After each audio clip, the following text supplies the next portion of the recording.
Alex Jones invades Capitol Hill, and it's weird. I'm Ben Shapiro. This is The Ben Shapiro Show. Every day you think we've reached the seventh circle of hell. You'd be wrong. You'd be wrong. There are always further steps down to the seventh circle. We will never reach the seventh circle of hell. There's a story today, actually, that aliens had supposedly landed at or hovered over one of President Trump's actual golf courses in Scotland. All I can say is that that's how this has to end, right? That President Trump is the president when we actually make first contact with aliens of another planet. For sure.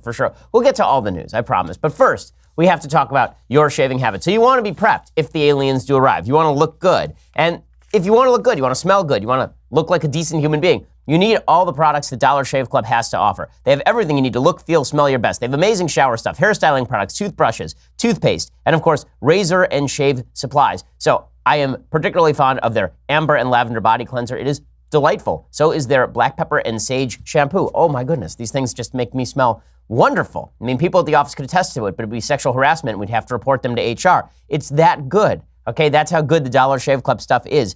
That's how I get ready, but you're not me. You might have your own way to get ready. You might shave your whole body to get ready for a bike race because you're some sort of weirdo. Well, Dollar Shave Club's executive razor and shave butter can help you do even that. You might do your hair to get ready for your soccer match because you're one of those weirdos who plays soccer. But DSE can do that for you as well. The thing is, no matter what you do to get ready, DSE has everything you need. And right now, you can get ready with an amazing deal on any one of their starter sets. I recommend that Daily Essential starter set because, again, I love that amber lavender body cleanser. Head over to dollarshaveclub.com/Ben. Pick your own DSE starter set for just $5. After your starter set, products ship at regular price. That is dollarshaveclub.com/Ben. Again, dollarshaveclub.com/Ben for the special deal. All right, so we begin today with this anonymous op-ed in the New York Times, which is solely designed to lead to a full-on mole hunt inside the White House. Basically, there's an op-ed in the New York Times. It is by an anonymous person. The New York Times did not reveal the name of the person who wrote this op-ed.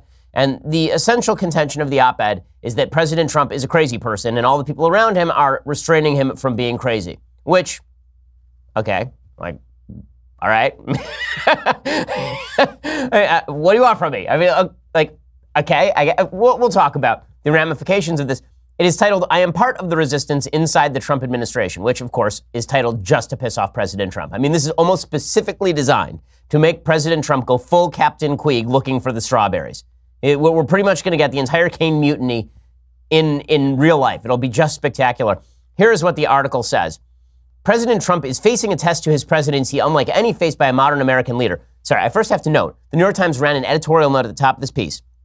And here's what they write. I mean, this is just virtue signaling of the highest order. The Times today is taking the rare step of publishing an anonymous op-ed essay. We have done so at the request of the author, a senior official in the Trump administration, whose identity is known to us and whose job would be jeopardized by its disclosure. We believe publishing this essay anonymously is the only way to deliver an important perspective to our readers. We invite you to submit a question about the essay or our vetting process here. Well, this does raise a weird question.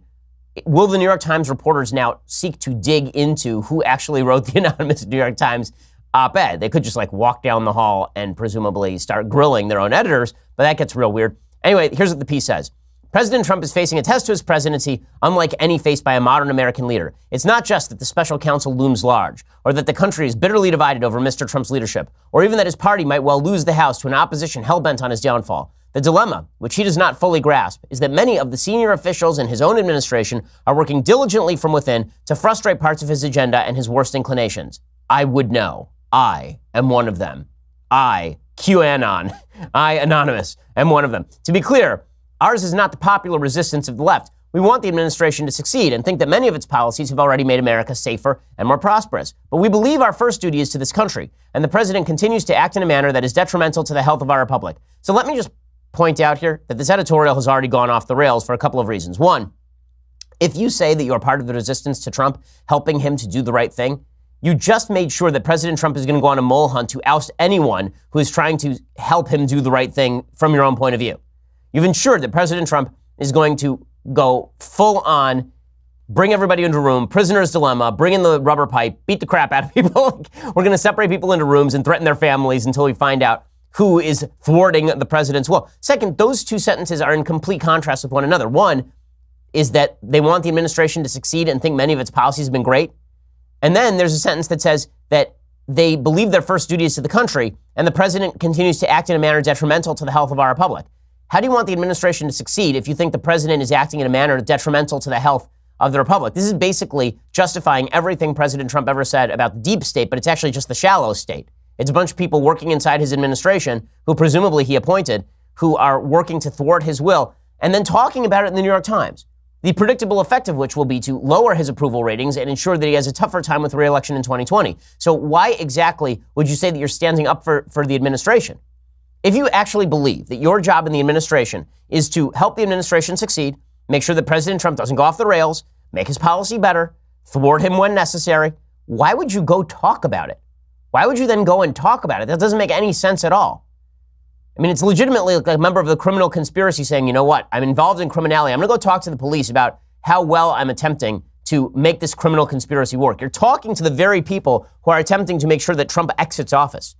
So clearly there's something disingenuous about this piece from the outset. The piece continues, this is why many Trump appointees have vowed to do what we can to preserve our democratic institutions while thwarting Mr. Trump's more misguided impulses until he's out of office. So clearly you don't want the administration to succeed. You want him out of office. The root of the problem is the president's amorality. Anyone who works with him knows he is not moored to any discernible first principles that guide his decision-making, which is like, forget about people who work with him, like anybody who watches him for any prolonged period of time knows this is true. The president considers himself a pragmatist. He's never said that he is a first principles guy. Although he was elected as a Republican, the president shows little affinity for ideals long espoused by conservatives, free minds, free markets, free people. At best, he has invoked these ideals in scripted settings. At worst, he has attacked them outright.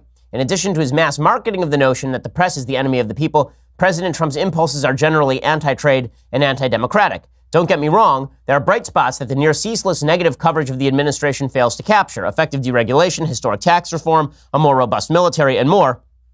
But these successes have come despite, not because of, the president's leadership style, which is impetuous, adversarial, petty, and ineffective. And it continues along these lines for paragraphs and paragraphs, with the result that they say that there's this anonymous author inside the Trump administration says they have a two-track presidency. Take foreign policy. In public and in private, President Trump shows a preference for autocrats and dictators such as Vladimir Putin of Russia and Kim Jong-un, and displays little genuine appreciation for the ties that bind us to allied like-minded nations. Astute observers have noted, though, that the rest of the administration is operating on another track, one where countries like Russia are called out for meddling and punished accordingly, and where allies around the world are engaged as peers rather than ridiculed as rivals.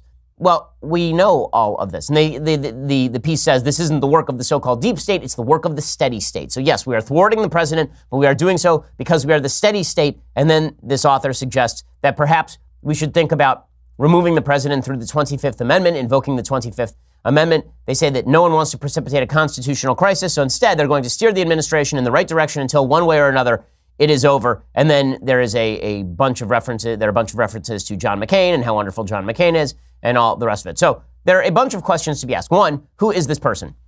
Okay, it is not a cabinet level official. It is known with presidential aspirations. It's the riskiest political move ever. It is not Mike Pence, despite how much the left would love it to be. Mike Pence quietly stabbing President Trump between the shoulder blades with his trademark bland smile. That is not happening. Okay, the vice president is not doing that. It is not Nikki Haley, who is safely ensconced in New York, far away from the silliness of the White House. This is some second-tier, low-level staffer. Okay, it's a senior official. Half the people in the White House have the title senior official in the White House. This is probably some senior official in like John Kelly's team who doesn't like Trump very much and feels like they might feather bed their exit. And that's really what the motive here is. The motive here is that it will be revealed. Okay, within a week, we'll know who this person is. And this person, because it's not going to stay secret, and this person is going to come out to great applause from the left. This was a person who was trying to thwart Trump, and Trump fired him. How could Trump fire this person who is trying to just make the administration better? And this person will become not an inside the White House resistance leader, but a resistance leader. They will turn into a full-on Anna Navarro character on MSNBC. They will be given a rich TV contract. They will be given a rich book contract. They will be exonerated, exculpated for all of their terrible, terrible activity in associating with President Trump. This is the mea culpa. It's a preliminary mea culpa, and it allows the person to exit the administration amidst glory and huzzas. That's really what this editorial is for. So if you believe for a second that this editorial is truly designed to either make the administration better or to inform the American people, you're wrong. First of all, we already knew all this stuff, legitimately. Like, everything that this guy says in the editorial, I've been saying for well over a year on this program. Since legitimately a couple of months into the administration, I said this administration is running along two tracks. President Trump says stuff, and then the people around him implement stuff. And those are not the same stuff. Right? This has been very obvious to anyone who watches at any level. When I was on Bill Maher's show, I said this. Bill Maher's like, well, he always talks about Vladimir Putin. And I said, right. But then if you look at the policy of the administration, it is not what he says. The policy of the administration is very harsh on Russia. It's quite obvious that this administration involves the president saying a lot of stuff, being hands-off, delegating power to a lot of folks. And when people say it's a constitutional crisis to have people around the president thwarting his will, I'm not even sure what that means. It's not as though they are hiding him in a closet, preventing him from doing things he wants to do. They understand that the president forgets about things and doesn't care that much about other things, and that if they just don't put something on his desk, he's unlikely to ever remember it again, so they just don't put it on his desk. Like, is the president's will what he wants to do in the moment, or is the president's will what he cares about over the long haul? Because this sort of manipulation does happen at a much lower level in other administrations. There are people who are slow-walking policy all the time. You do it at your job. How many times at your job does your boss say, I need something on my desk now? And you think, you know what? It'd be better if my boss got this tomorrow. I'm just going to slow walk it today. Is that you thwarting the will of your company? Or is that you using your independent judgment to try and make the company better because maybe your boss is about to make a rash decision? And this sort of stuff happens all the time in your regular job. If Trump doesn't like it, he still has plenary power over the executive branch. He can fire whomever he wants. This person will be uncovered and fired. Nonetheless, the White House is going to be torn apart by the chaos of now attempting to uncover who exactly the mole is. And President Trump reacts as he is apt to do in pretty much the worst possible way to this particular op-ed, and just as I'm sure the op-ed author wanted him to react, which is by acting off the rails. And that's sort of the entire point of what the author was trying to do here. We'll talk about that in just a second. First, let's talk about the look of your home. So you look around your home and it just feels shabby and you're not sure why. Well, believe it or not, it might be the window coverings. In fact, you probably haven't thought about the window coverings for a long time. Now, even for me, when I do construction on my house, I don't think about the window coverings, and then as soon as they're replaced over at Blinds.com, I think, wow, that made a huge difference. A huge difference. Well, go over to Blinds.com and make your house look awesome today. Blinds.com makes it really, really easy for you to change the window coverings. It means that you're not going to have to spend enormous amounts of time and money buying blinds. Instead, if you're not sure where to start or what you want, with Blinds.com, you get a free online design consultation. You send them pictures of your house. They send back custom recommendations from a professional for what will work with your color scheme, furniture, and specific rooms. They'll even send you free samples to make sure everything looks as good in person as it does online. Every order gets free shipping. Here's the best part. If you mismeasure, you pick the wrong color, you screw up, Blinds.com makes it right for you for free, right? They will remake your blinds for free if you screw it up. They've really made it easy. For a limited time, get 20% off everything at Blinds.com when you use promo code Ben. That's Blinds.com, promo code Ben, for 20% off everything. Faux wood blinds, cellular shades, roller shades, and more. Blinds.com, promo code Ben. Rules and restrictions do apply. Okay, so the President of the United States reacts as you would expect him to react to an op-ed from inside his administration. The killer's in the house. Calling from upstairs on the phone. Oh my God. Okay, so President Trump reacts in typical Trumpian fashion. He is in front of a crowd of sheriffs who are some of his closest allies because he's very pro-law enforcement. And here's President Trump ripping into the failing New York Times. Go. The New York Times and CNN and all of these phony media outlets will be out of business, folks. They'll be out of business because there'll be nothing to write and there'll be nothing of interest. So if the failing New York Times has an anonymous editorial, can you believe it? Anonymous, meaning gutless, a gutless editorial. We're doing a great job. Okay, and the truth is he's not wrong about it being gutless. Like, if the person actually wants to take a stand against the administration publicly, quit. Quit and talk about how terrible it was. Or, alternatively, if you actually want to work inside the administration and make it a better place, shut your face. Why are you going to the New York Times to brag about how you anonymously are helping the administration from the inside, except to provide yourself cover later? This is very obviously self-interested. Do you really think anybody at the New York Times would have printed an anonymous op-ed from somebody inside the Obama administration making the same claims? Highly, highly, highly doubtful, because printing anonymous op-eds is kind of frowned upon. It's kind of frowned upon for pretty good reason, which is that there's no way to vet the claims of the person who's actually making those claims. Like, we don't know who the senior official is. It could be some low-level person who's met Trump once. There are hundreds of people working in the White House, hundreds of them. So that is quite plausible. But President Trump then goes to Twitter and he decides that he is going to lose it. So President Trump had a couple of tweets. He tweeted out, does the so-called senior administration official really exist? Or is it just the failing New York Times with another phony source? If the gutless anonymous person does indeed exist, the Times must, for national security purposes, turn him or her over to government at once. So No, the New York Times isn't going to do that. That's not a thing. Okay, the press doesn't have to turn people over to the federal government for writing an op-ed that rips on the administration. That's not an actual thing. And then the president had one more tweet, all caps, treason, question mark. So I guess now we're going to execute this person. We're going to find them. Like the prescribed penalty in the Constitution for treason is death. So presumably we will find this person, take them out back, and trample them. He'll take his tie off, and then he will strangle him with the oversized red tie. It'll be quite amusing. But here's the problem with President Trump's response. Basically, the op-ed says the president's and it is. It's a terrible, stupid, backwards, outrageously dumb op-ed. But the central contention is President Trump is a crazy man, and we have to restrain him. And President Trump's response is, "I'm not crazy. You're crazy. You're so crazy. I'm going to take your head off. I'm going to rip it off your neck, and then I'm going to defecate down your throat hole. That's what I'm going to do to you. I am going to rip your legs off and beat you to death with them. You calling me crazy and out of control. How dare you? Unbelievable. Unreal." And Mr. President, if you wanted to react in, the fashion that is most likely to put this to bed, what you would say is, there they are talking again. Of course, the New York Times is going to print this sort of stuff. Not, they should turn over this bastard to me so I can blow a hole in him with this drill. I'll just take this, I have a screwdriver right here. I will stab him in the face 100 times. I will shoot him on Fifth Avenue and I will lose no support.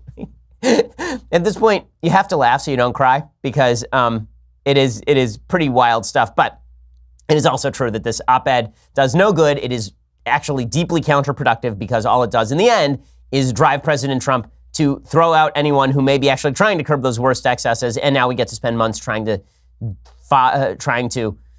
drill down on how it is, on exactly how it is that this happened in the first place. Okay, meanwhile, speaking of stupidity, awfulness, counterproductive nonsense, we need to stop these judicial hearings. These judicial hearings are a waste of time. These Senate Judiciary Committee hearings are just a place for prospective presidential candidates to grandstand. Now, Brett Kavanaugh is doing, a fine job at what his job is here in these judicial hearings, which is to obfuscate how he feels on every particular issue. The way this works, thanks to Ruth Bader Ginsburg, is that Ruth Bader Ginsburg, when she was questioned about specific cases, she said, "I'm not going to answer any questions about prospective cases or cases in the past. I'm going to sit here and look at you weird."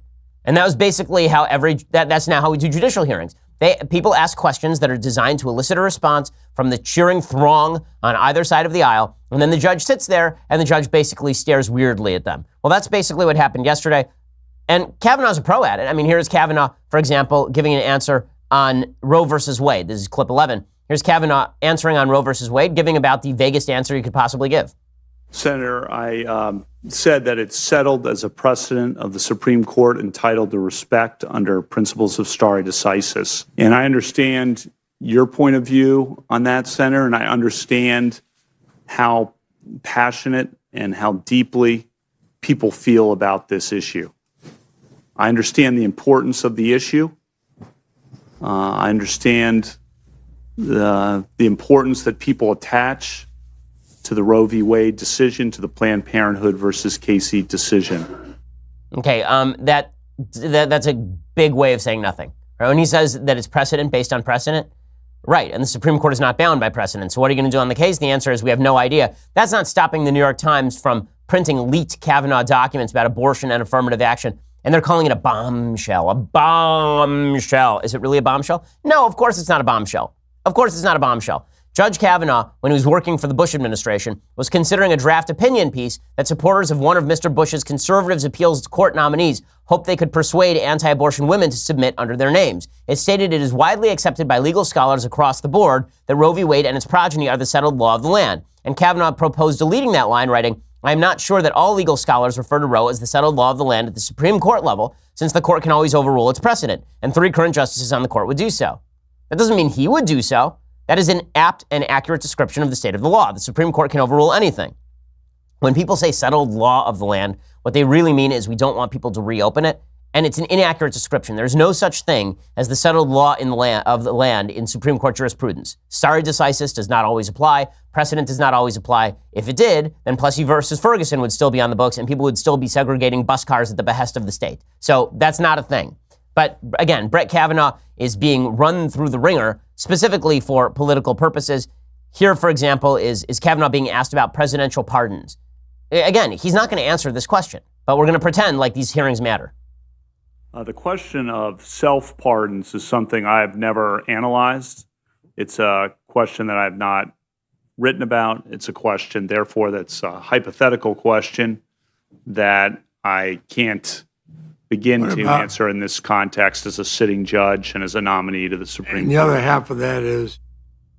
Okay, so again, he's got no answer on that because he doesn't have to answer any of that. This entire hearing is just designed for Democrats to grandstand for 2020. They are basically just standing there shouting, just shouting. That's it, right? They're my son when he wakes up in the morning and he screams from his crib, "Dada, come get me!" Okay, these are the Democrats. Pay attention to me. Attention now, please. I just saved you like 35 hours of watching Senate Judiciary Committee hearings. That's all Senate Democrats are doing. And right now, the two who are best at it are Kamala Harris, who is being taken seriously, and Cory Booker, who is a parody of a parody. Cory Booker is a Muppet. He's a human Muppet. And all he does as a human Muppet is just make weird faces at people. And I mean, he literally called himself Spartacus in a hearing this morning. I am not kidding you. Cory frickin' Booker just called himself Spartacus at a hearing this morning. I'll have to explain why he called himself Spartacus at a hearing this morning, because it really is astonishing and hilarious. And also he doesn't understand how Spartacus worked. Like, Spartacus ended up crucified, so there's that. But it's all good times for Cory Booker and the Senate Judiciary Committee. We'll talk about all of that in just a second. First, let's talk about the fact that time is moving slowly. That means you're checking your watch more often. And when you check your watch, shouldn't you have something nice like this? Shouldn't you have a watch that you like looking at because it's classy and it's simple and it's minimalist and it looks nice? Well, that is where Movement comes in. We've talked about Movement before on the program, obviously. You know, there are these two college dropouts. They started their own watch company, and the company has grown like crazy. They've now sold 2 million watches in 160 plus countries, and they continue to revolutionize fashion in the belief that style shouldn't break the bank. Movement has come pretty far. In the past year, they've not only introduced a bunch of new watch collections for men and women, they've also expanded to sunglasses, fashion-forward bracelets for her.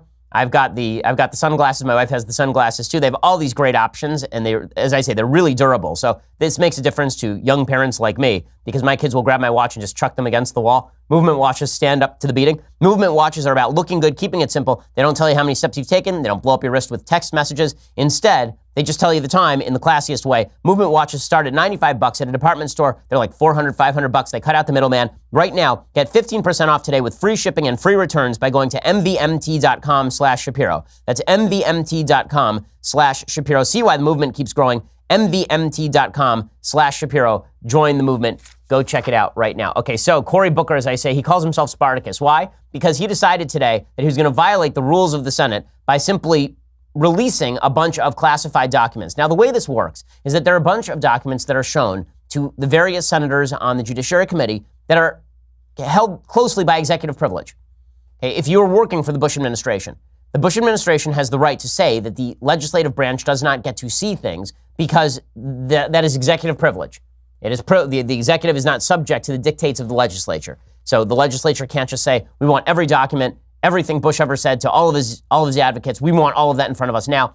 That's not a thing in constitutional jurisprudence. So there's basically a deal that was made with the Senate Judiciary Committee, which is they get to see all these Kavanaugh documents on the condition that they are not asked about publicly. So it can decide the votes of the people on the committee, but it is not meant to undercut the executive power. Right? So Cory Booker, being a grandstanding idiot, he decides, you know what is a great idea? I'm just going to release these documents. I'm just going to come out and release these documents. I'm going to violate Senate rules. I'm just going to state it up front. And then if you want to expel me from the Senate for violation of Senate rules, if you want to, come on, please.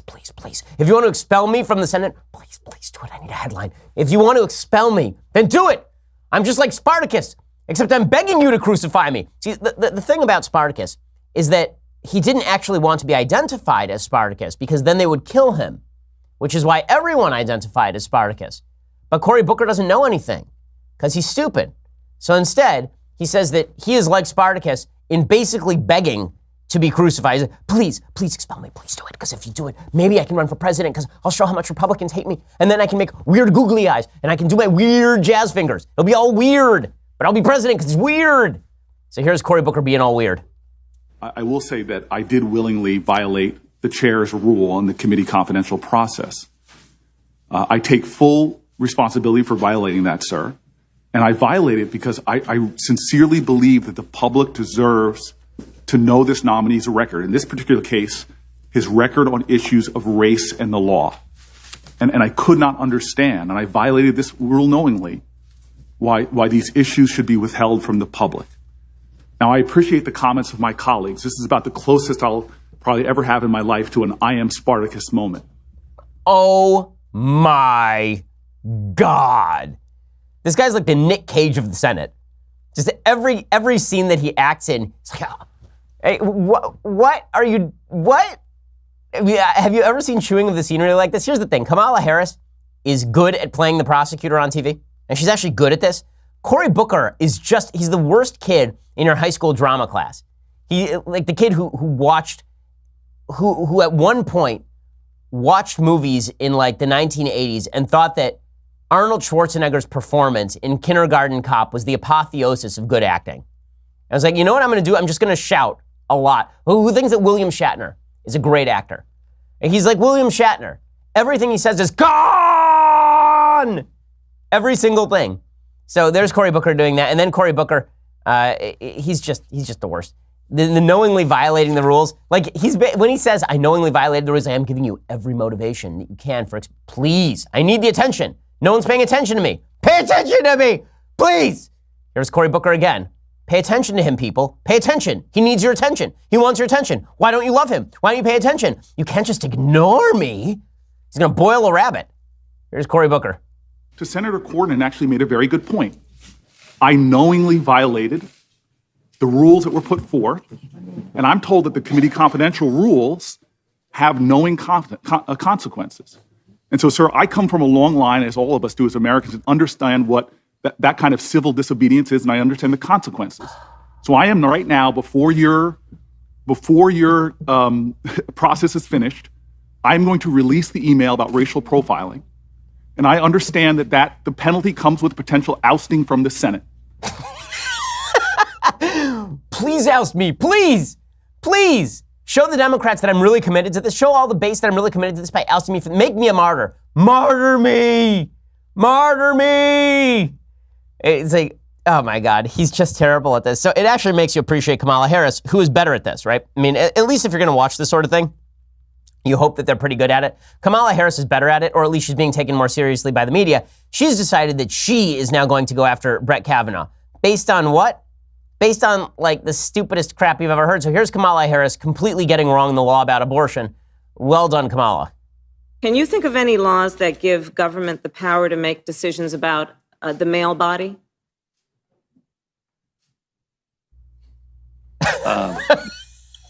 I'm happy to answer a more specific question, but Male versus female. there are medical procedures. Okay? That the government has the power to make a decision about a man's body?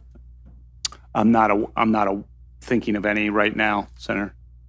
Okay, what she's trying to go for is when it comes, I mean, she's obviously phrasing this in the dumbest possible way so that it looks as though the law is unequal when it comes to abortion, because all we're talking about is a female body, whereas there are no restrictions on what a male can do to his own body, except for we actually do have laws against suicide. Like we can actually put you in jail for, well, not jail, but we can actually forcibly, incarcerate, what's the word I'm looking for? We can actually, we can put you on a psychiatric hold for 48 hours if you're suicidal. So if you are a man, we can call the cops on you and do that. Also, we do have laws on the books that allow male bodies to be harmed. They're actually called pro-abortion laws. Those pro-abortion laws allow male bodies to be harmed because they're inside female bodies. So there's that. There's Kamala Harris grandstanding. I do love Brett Kavanaugh just looking blankly at her like, what are you saying now? I say, who? Say, what in the world? And then this is the best one. So Kamala Harris has decided she's got the goods. What are the goods? She thinks that Brett Kavanaugh has talked to someone from the firm of Kasowitz. Kasowitz is a firm that is used by the President of the United States with regard to his defense. And so she asked Brett Kavanaugh if he's ever had a conversation with anyone who worked for Kasowitz, which is a firm that legitimately has hundreds and hundreds of lawyers, about the Mueller investigation. The implication being that Brett Kavanaugh somehow talked to Trump's lawyers about how he would handle the Mueller investigation, with which he is not involved in any way, but she's going to suggest the reason Trump is picking Kavanaugh is because Kavanaugh is somehow going to allow Trump to escape the Mueller investigation. This was ranking real high on sort of the leftist pornography list yesterday. So this one is running up the pornography list. People were really just self-flagellating over it, really enjoying themselves. Here was Kamala Harris making a fool of herself. And then Michael Avenatti got involved, and Michael Avenatti basically shredded her, so it's pretty funny. Kasowitz, Benson, and Torres, which is the law firm founded by Mark Kasowitz, who is President Trump's personal lawyer. Have you had any conversation about Robert Mueller or his investigation with anyone at that firm? Yes or no? Well, is there a person you're talking about? I'm asking you a very direct question, yes or no? I need to know I'm not sure I know everyone who works at that law firm. I don't think you need to. I think you need to know who you talked with. Who'd you talk to? Okay, and then it continued like this for like 7.5 minutes. Okay, Kasowitz Benson has 266 attorneys.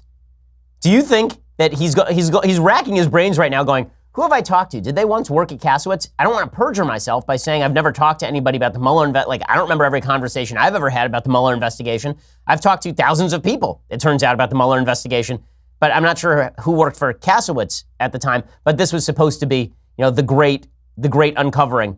Of course, there's nothing there. Michael Avenatti basically said, this is a big mistake.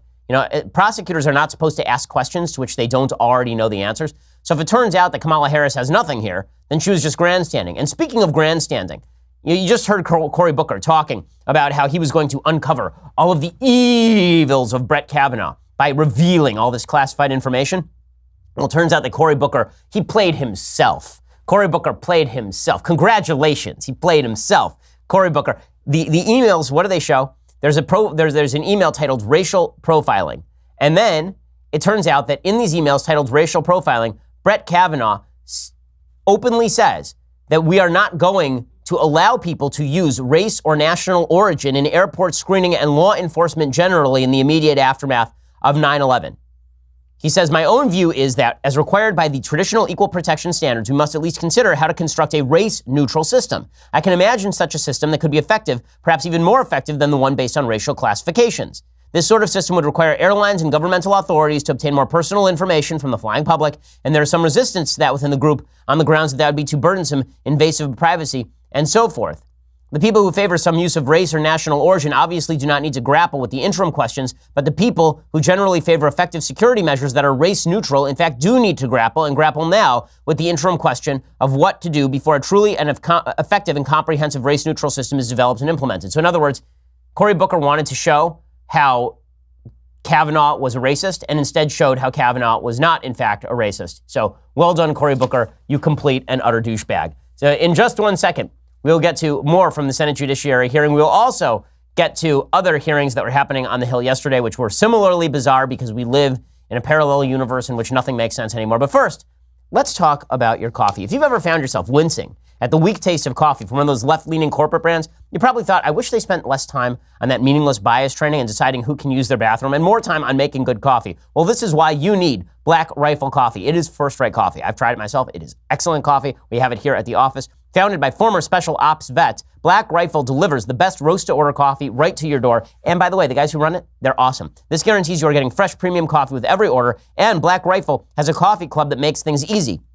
No lines, no running out, just great coffee shipped right to your door every month, hassle-free. And when you join their coffee club, you'll receive discounts and offers not available to other customers. Not only does Black Rifle make awesome coffee, they also give a portion of their sales to veterans and first responder causes as well. When you choose Black Rifle, you are choosing a company that supports our vets, serves coffee and culture to people who love America. Visit blackriflecoffee.com/Ben. Get 15% off your order right now. That's blackriflecoffee.com/Ben. These guys are hardcore, and so is their coffee. It's awesome. blackriflecoffee.com/Ben for 15% off. Again, blackriflecoffee.com/Ben. So just spectacular performance by all the members of the left in this judicial hearing. But that wasn't the only hearing where things were going wildly wrong in the Senate. They were also going wildly wrong in the Senate at tech hearings. So yesterday there was a Senate committee hearing with Facebook and Twitter and the leadership of those companies talking about the level of social media censorship that occurs on a regular basis. We'll talk about that in just a second. But first, you're actually going to have to sign off of Facebook. So go over to dailywire.com right now and subscribe. $9.99 a month means that you get the rest of this show live, the rest of Klavan's show live, the rest of Knowles' show live. Plus, you also get to be part of our mailbag, which we are doing tomorrow, so you'll want to check that out. Also, for $99 a year, in abeyance of instead of the $9.99 a month subscription, you get it cheaper. Plus, you get the Leftist Tears hot or cold tumbler. When you spend $99 a year, get the annual because it's better and because you are helping us out. So please check that out as well. Also, make sure you subscribe over at YouTube or iTunes because that will ensure that you get our Sunday special. This week it is Christina Hoff Sommers in a fascinating conversation about Me Too and everything else. She's broken the glass ceiling on our Sunday special, by the way. She is the first female that we've had on the Sunday special. That was not, in fact, a conscious decision. I don't sit here going, I will not allow a female here until Christina Hoff Sommers enters. It's just hard to find conservative women who are based on the West Coast, honestly. But we are hoping to have more females in the very near future, including Steven Crowder. Well, sorry, I wouldn't want to actually discuss Steven Crowder's gender, but we'll talk about all that later. Go check us out right now. We're the largest, fastest growing conservative podcast in the nation.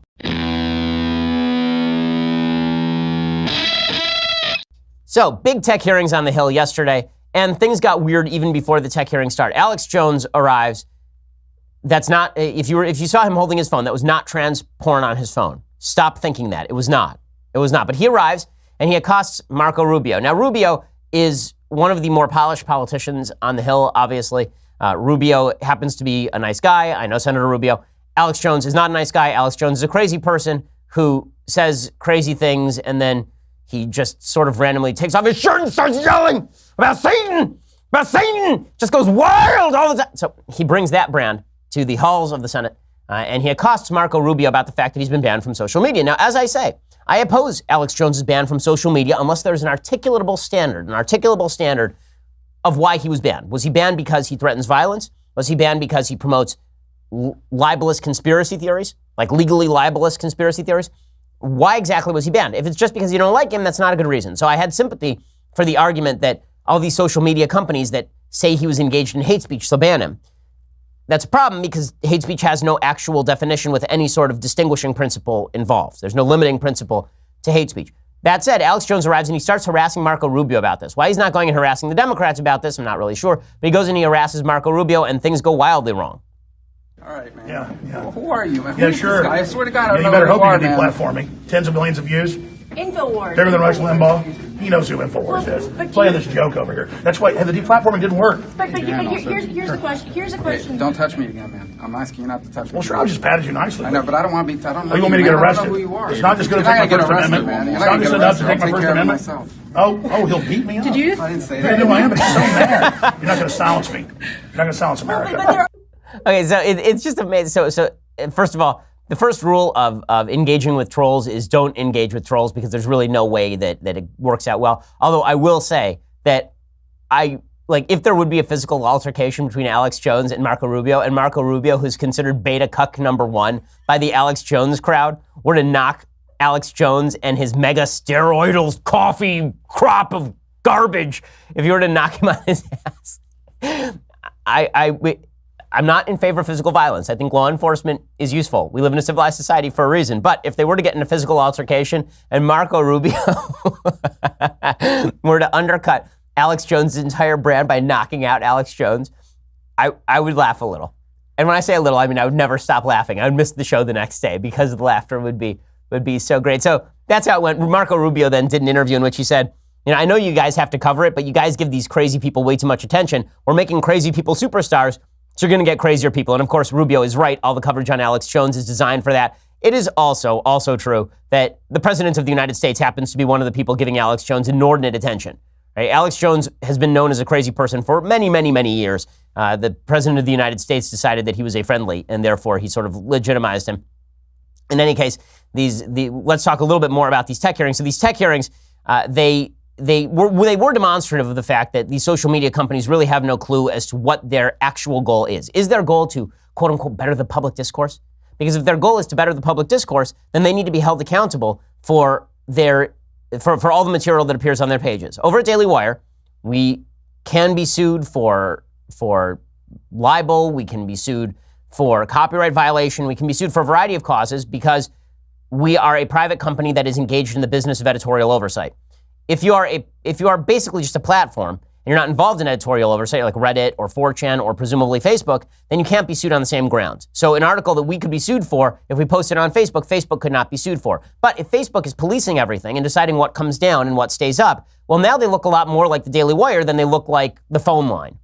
Then they look like just AT&T. They now look like a publisher. So if you're a publisher and not a platform, then you have to be held to the same standard, and we have to have an articulable standard so that we know exactly what's going on at your company. And that was made pretty clear when Representative Mark Wayne read tweets to the I guess his name is Mark Wayne Mullen. He read tweets to the Twitter CEO Jack Dorsey about race from Sarah Jeong. You remember Sarah Jeong, who's now on the New York Times editorial board because only certain types of racism are okay. Here is Representative Mullen grilling Dorsey on why it is that Sarah Jeong is still on the platform, but other people have been banned for similarly racist talk. Let me read what Ms. Jeong wrote. Hashtag cancel white people. White people marking up the internet with their opinions like dogs pissing on fire hydrants. Are white people genetically predisposed to burn faster in the sun, thus logically being only fit to live underground like graveling goblins? Oh man, it's kind of sick how much I enjoy or how much joy I get out of being cruel to old white man. And you can sort of see the Twitter CEO in the cutaway shot. You can see him feeling pretty uncomfortable. He should feel pretty uncomfortable because it's ridiculous, frankly, that Twitter and all of these social media companies are run the way they are, where they pretend that they're policing things when they really are only policing one side, and that side is really perceived to be sort of the pro-Trump side. And meanwhile, speaking of stupidity, Nike has now released its new ad involving Colin Kaepernick. It's designed to obviously draw all sorts of media scrutiny, so we'll give them what they want here. Here is the Nike ad. It's a voiceover from Colin Kaepernick, who obviously is not in uniform since he doesn't play football anymore. He stands around and talks about cops being bad from his multi-million-dollar mansion, presumably. And they juxtapose Colin Kaepernick's heroism with, like, actual heroes in sports. I mean, they actually show video of, like, small kids who have genetic conditions trying to play sports, and they're comparing that to Colin Kaepernick, whose great sacrifice was kneeling after he'd already become a useless backup quarterback for the San Francisco 49ers. If you're born a refugee, don't let it stop you from playing soccer for the national team at age 16. Don't become the best basketball player on the planet. Be bigger than basketball. Believe in something, even if it means sacrificing everything. When they talk about the greatest team in the history of the sport, make sure it's your team. If you have only one hand, don't just watch football, play it at the highest level. And if you're a girl from Compton, don't just become a tennis player. Become the greatest athlete ever. You have to sacrifice everything, like Colin Kaepernick did by being signed to a multi-million-dollar contract and being treated as a civil rights hero despite having lived in a tony white suburb for most of his upbringing and then playing for millions of dollars badly. So thank you for that, Nike. It really just what's amazing about this is all of these success stories, or at least a huge number of these success stories that are being shown here, are American success stories. Venus Williams and Serena Williams are American success stories. The U.S. women's soccer team is an American success story. These are stories that happen in America because America is a great country, but we are going to be presented with this theme by a corporation attempting to make money in America off American citizens, that really America is a place that presents nothing but endless obstacles and challenges, and you have to be a self-sacrificial character like Colin Kaepernick to truly sacrifice everything. The whole thing's ridiculous and insulting, but I guess if Nike thinks they can make money off it, more power to them. If they lose some sneaker sales off of it, I would not be heartbroken over any of that. Okay, time for some things I like and then some things that I hate. So, things that I like, I've been rewatching Rome on HBO. It's early HBO, which means early HBO is even more porny than sort of later HBO. You can see this with Game of Thrones, where Game of Thrones started in every 2 scenes there was some graphic sex scene because it was like, we know we're pay cable. If you want to watch pay cable, at least you'll get some boobies. That's really how the programming goes at HBO. So there's some of that in Rome. If you can ignore all of that, the series is actually really, really good. Here's some of the preview for Rome, which is worth rewatching. And especially now, you can get it on like Amazon Prime, and that means that if you are apt to do as I am, you can just fast forward right through those scenes and get to the good stuff, the actual politics.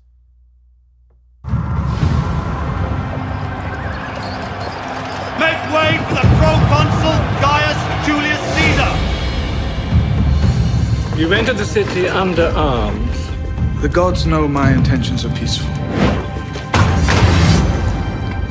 Rome has fallen into the hands of a corrupt monster. What do you do? By the spirits of my ancestors, I curse Caesar. So it's good. It's really well done. It's entertaining. It's got some of the best characters. In the one character named Titus Pillow is one of the better characters in TV history, and kind of TV aficionados are big fans. So check it out. It's available via Amazon Prime on HBO, or if you're an HBO subscriber. So that's worth watching. Okay, time for some things that I hate. So now every corporation feels the necessity to get involved in politics. Levi's is now pledging more than $1 million to gun control organizations in an effort to curb the gun violence in the, quote, very communities where we live and work. One of the reasons why this is happening is because Nielsen numbers show that there are large numbers of people on the left who want their corporations to be socially conscious. People on the right, we basically just go and buy what we want. And most people buy what they want. But there are a lot of people on the left who are like, well, I'm not going to buy those jeans unless I feel good about it. It's conspicuous consumption. There are actual studies that show that people only buy Priuses because they look strange.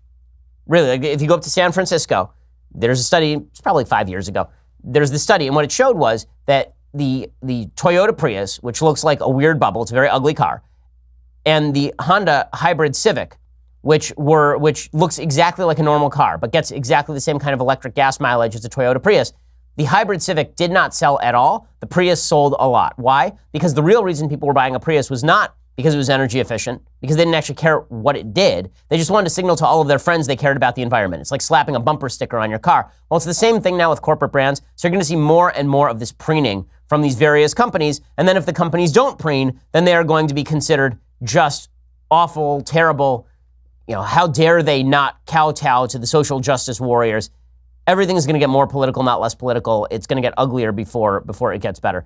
Okay, other things that I hate. So the President of the United States made some comments about the current controversy in the Catholic Church, and these comments are just foolish. He made these comments to the Daily Caller. Do we have audio of it?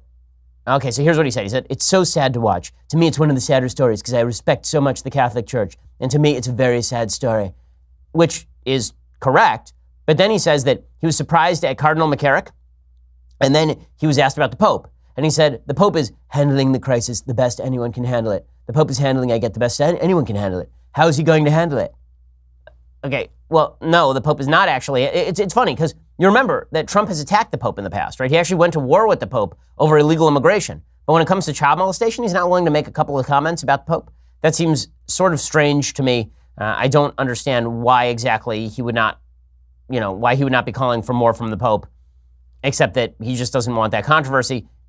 I understand not wanting the controversy, but if you're going to engage with every political controversy under the sun, it seems to me this would be a good place to put a little bit of weight. Okay, final thing that I hate, and then we'll do a quick psalm for a little bit of uplift. So Beto O'Rourke, who is not in fact Hispanic, is a Texas senatorial candidate. He's running against Ted Cruz, and he's being upheld by the media as some sort of wonderkind. He's going to bring decency and grace back to the national stage. He's like white Barack Obama. He actually is more like white young John Kerry.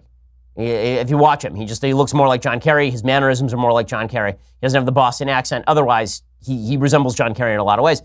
He was on Ellen, because this is what we do now. You know, Ellen, she's a nonpartisan, guys. Stop it. She's nonpartisan. She just wants humor. She just wants everybody to get along, which is why she's going to host a bunch of Republicans next thing you know.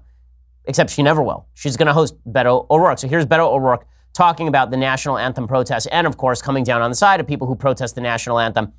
If this guy wins in Texas, man, the Republicans are in serious trouble.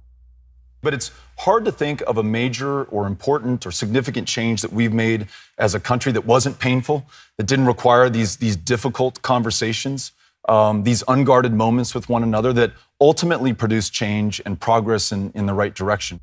He is so exciting. I understand what all the buzz is about. Oh, the excitement. But this idea, well, we'll have these conversations and they'll generate change in the right direction. No, they won't. They won't. I'm sorry. People who are kneeling for the national anthem are generally not interested in a conversation, which is why they are kneeling for the national anthem. If they wanted to have an intelligent conversation about police regulations and police implementation of rules, we could have that conversation in an intelligent way. Or, theoretically, we could just kneel for the anthem and pretend the entire country is in favor of police malfeasance. Okay, time for a quick psalm. So we have been going through a psalm a week. We are up to Psalm number 8.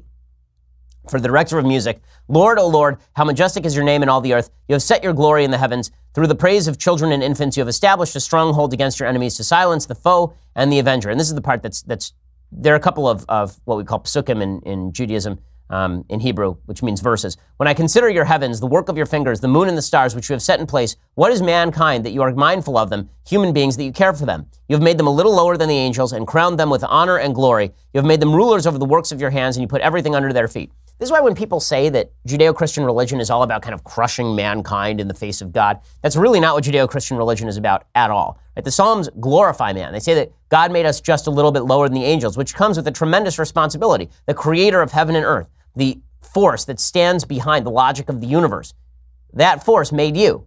And that force expects something of you. God expects something of you. Right? He made us a little lower than the angels. And in some ways, in our creative capacity, he made us higher than the angels because the angels don't create, right? The angels are just emissaries. When God suggests that we are a little lower than the angels and that we've been crowned with glory and honor and has made us rulers over the works of art, that comes with a responsibility. It's not just about, I think in Western civilization, we've erred too much on the side of man is glorious and therefore he should feel free to do whatever he wants.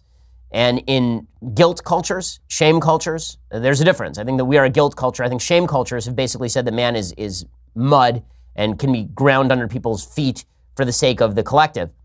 We're somewhere in between, right? What we say is that man is capable of being an angel and man is capable of being a worm, but we have to make that decision, and God has expectations of us. One of the more beautiful of all the Psalms, Psalm number 8, God, how majestic is your name in all the earth. Alrighty, we will be back here tomorrow with more of the absurdities of our daily politics, plus the mailbag. I'm Ben Shapiro. This is The Ben Shapiro Show. The Ben Shapiro Show is produced by Senya Villarreal, executive producer Jeremy Boring, senior producer Jonathan Hay. Our supervising producer is Mathis Glover, and our technical producer is Austin Stevens. Edited by Alex Zingaro. Audio is mixed by Mike Caramino.